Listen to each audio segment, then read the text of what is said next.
അപ്പോസ്തലന്മാരുടെ പ്രവൃത്തികൾ അധ്യായം 12.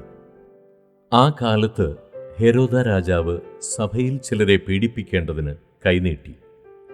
യോഹന്നാന്റെ സഹോദരനായ യാക്കോബിനെ അവൻ വാൾ കൊണ്ട് കൊന്നു. അത് യഹൂദന്മാർക്ക് പ്രസാദമായി എന്ന് കണ്ട് അവൻ പത്രോസിനെയും പിടിച്ചു. അപ്പോൾ പുളിപ്പില്ലാത്ത അപ്പത്തിന്റെ പെരുന്നാളായിരുന്നു.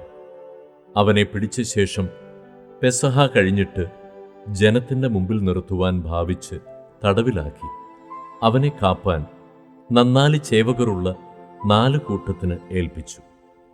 ഇങ്ങനെ പത്രോസിനെ തടവിൽ സൂക്ഷിച്ചു വരുമ്പോൾ സഭ ശ്രദ്ധയോടെ അവനുവേണ്ടി ദൈവത്തോട് പ്രാർത്ഥന കഴിച്ചു പോന്നു. ഹെരോദാവ് അവനെ ജനത്തിന്റെ മുമ്പിൽ നിർത്തുവാൻ ഭാവിച്ചതിൻ്റെ തലേരാത്രിയിൽ പത്രോസ് 2 ചങ്ങലയാൽ ബന്ധിക്കപ്പെട്ടവനായി 2 പടയാളികളുടെ നടുവിൽ ഉറങ്ങുകയായിരുന്നു. വാതിലിന്റെ മുമ്പിൽ കാവൽക്കാർ കാരാഗ്രഹം കാത്തുകൊണ്ടിരുന്നു. പെട്ടെന്ന് കർത്താവിന്റെ ദൂതൻ അവിടെ പ്രത്യക്ഷനായി. അറയിൽ ഒരു വെളിച്ചം പ്രകാശിച്ചു. അവൻ പത്രോസിനെ വിലാപ്പുറത്ത് തട്ടി വേഗം എഴുന്നേൽക്ക എന്ന് പറഞ്ഞ് അവനെ ഉണർത്തി. ഉടനെ അവന്റെ ചങ്ങല കൈമേൽ നിന്ന് വീണുപോയി. ദൂതൻ അവനോട് അരകെട്ടി ചെരിപ്പിട്ട് മുറുക്കുക എന്ന് പറഞ്ഞു. അവൻ അങ്ങനെ ചെയ്തു. നിന്റെ വസ്ത്രം പുതച്ച് എൻ്റെ പിന്നാലെ വരിക എന്ന് പറഞ്ഞു. അവൻ പിന്നാലെ ചെന്നു. ദൂതൻ മുഖാന്തരം സംഭവിച്ചത് വാസ്തവമെന്ന് അറിയാതെ താൻ ഒരു ദർശനം കാണുന്നു എന്ന് നിരൂപിച്ചു. അവർ 1-ാം കാവലും 2-ാമത്തേതും കടന്ന് പട്ടണത്തിൽ ചെല്ലുന്ന ഇരുമ്പ് വാതിൽക്കൽ എത്തി. അത് അവർക്ക് സ്വതവേ തുറന്നു. അവർ പുറത്തിറങ്ങി ഒരു തെരുവ് കടന്നു. ഉടനെ ദൂതൻ അവനെ വിട്ടുപോയി. പത്രോസിന് സുബോധം വന്നിട്ട് കർത്താവ് തൻ്റെ ദൂതനെ അയച്ചു, ഹെരോദാവിൻ്റെ കയ്യിൽ നിന്നും യഹൂദാ ജനത്തിൻ്റെ സകല പ്രതീക്ഷയിൽ നിന്നും എന്നെ വിടുവിച്ചുവെന്ന് ഞാനിപ്പോൾ വാസ്തവമായി അറിയുന്നുവെന്ന് അവൻ പറഞ്ഞു. ഇങ്ങനെ ഗ്രഹിച്ച ശേഷം അവൻ മർക്കോസ് എന്നു മറുപേരുള്ള യോഹന്നാന്റെ അമ്മ മറിയയുടെ വീട്ടിൽ ചെന്നു. അവിടെ അനേകർ ഒരുമിച്ചുകൂടി പ്രാർത്ഥിച്ചുകൊണ്ടിരുന്നു. അവൻ പടിപ്പുര വാതിൽക്കൽ മുട്ടിയാറെ രോദ എന്നൊരു ബാല്യക്കാരത്തി വിളി കേൾപ്പാൻ അടുത്തു വന്നു.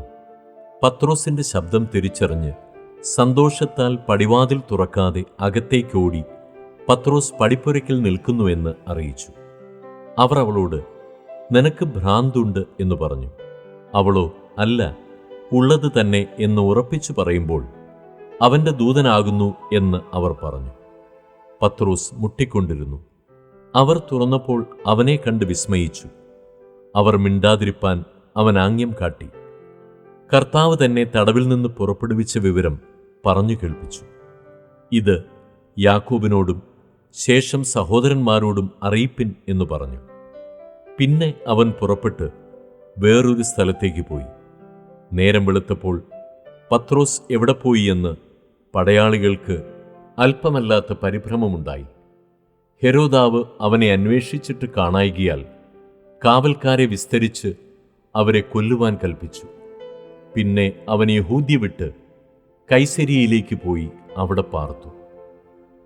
അവൻ സോര്യരുടെയും സീദോന്യരുടെയും നേരെ ക്രുദ്ധിച്ചിരിക്കുമ്പോൾ രാജാവിൻ്റെ ദേശത്തു നിന്ന് തങ്ങളുടെ ദേശത്തിന് ആഹാരം കിട്ടിവരികയാൽ അവർ ഏകമനസ്സോടെ അവൻ്റെ അടുക്കൽ ചെന്ന് രാജാവിൻ്റെ പള്ളിയറക്കാരനായ ബ്ലസ്തോസിനെ വശത്താക്കി സന്ധിക്കായി അപേക്ഷിച്ചു.